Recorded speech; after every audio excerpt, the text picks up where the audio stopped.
Once upon a time, in a small village nestled deep within a dense, ancient forest, there lived a young boy named Samuel.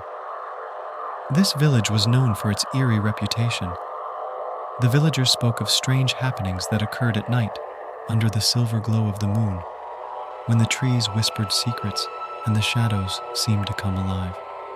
Samuel had always been fascinated by these stories, despite the fear they inspired.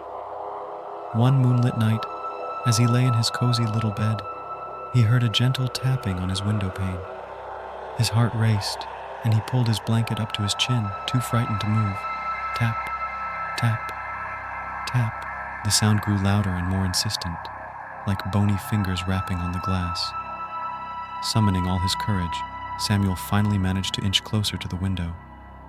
With trembling hands, he pulled back the curtain, and what he saw made his blood run cold.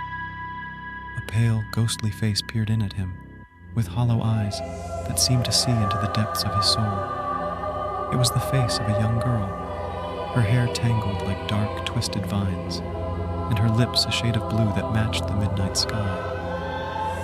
"Who are you?" Samuel stammered, his voice barely more than a whisper. "I am Eliza," the ghostly girl replied in a mournful voice. "I lived in this village long ago, but something terrible happened to me." Samuel felt a shiver crawl down his spine. He knew that the village had a dark history, one that was whispered about in hushed tones. Eliza continued, "I was accused of being a witch, wrongly condemned and executed in these very woods. My spirit has been trapped here ever since, seeking justice and revenge." Samuel's heart pounded in his chest as he listened to Eliza's tale. He had heard stories of the village's past, of witch trials and unjust punishments, but he had never encountered a ghost before. "What do you want from me?" Samuel asked, his voice quivering. "I need your help, young one," Eliza said, her voice growing more urgent. "I need you to find the evidence that will prove my innocence and free my restless spirit." Samuel knew that he had to do something to help Eliza, for her plight was a sad one. He agreed to venture into the depths of the haunted forest, where the evidence of her innocence might be hidden. With a lantern in hand and a heart heavy with trepidation, Samuel set off into the eerie woods. The trees seemed to close in around him, their branches twisting and reaching out like gnarled fingers. The shadows danced in the moonlight, whispering secrets that sent shivers down his spine. As he ventured deeper into the forest, Samuel encountered strange and unsettling phenomena. Wisps of fog rolled across his path, and ghostly apparitions flickered at the corner of his vision. Whispers filled the air, accusing him of meddling in things he should not.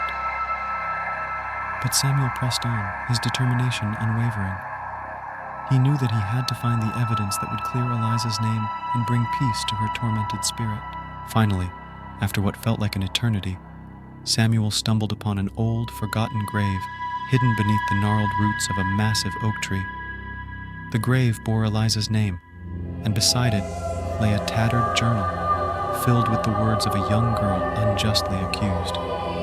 With the evidence in hand, Samuel returned to the village and presented it to the village council. The truth of Eliza's innocence was finally revealed, and her restless spirit was set free. But Samuel could never forget the haunting encounter with Eliza, the ghostly girl who had tapped on his windowpane that fateful night.